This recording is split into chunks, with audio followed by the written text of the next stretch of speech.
It was just a good area to live in. 6 years after Belton Mill was established, the factory fielded its first baseball team, the Blue Stockings. During the first 20 years of the team, only a handful of games was played in the summer. The team won some and lost some until they proved to be the league champions in 1928. On game days, the community would gather together to watch their baseball team play. Fans were great. Everybody that loved baseball was there every time we played at home.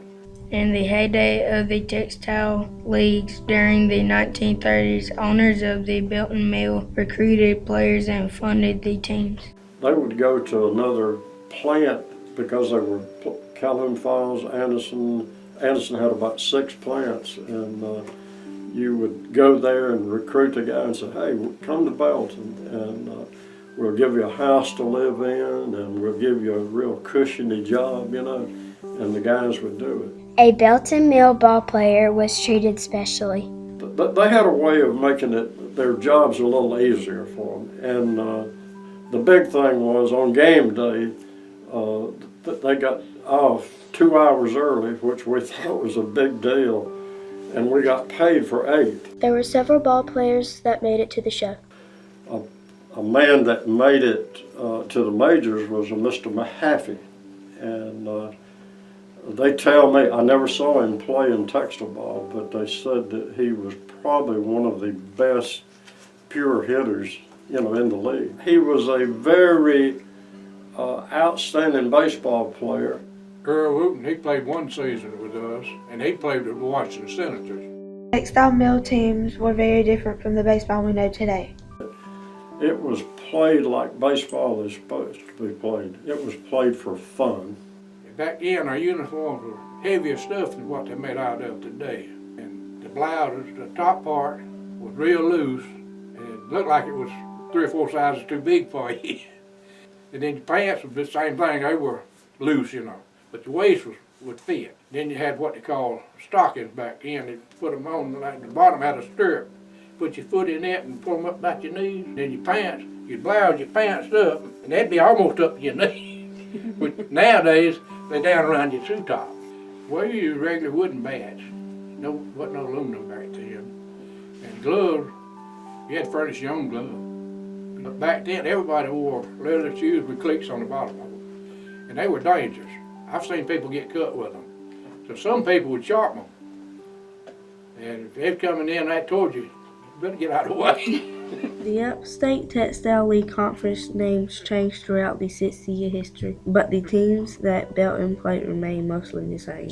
At Belton, Honey Pass, Calhoun Falls, Oconee, and Old Anderson Mill. Those were the 5 mainstays. The other teams come in, stay a couple of years, drop out. There were advantages to the mill sponsoring the league.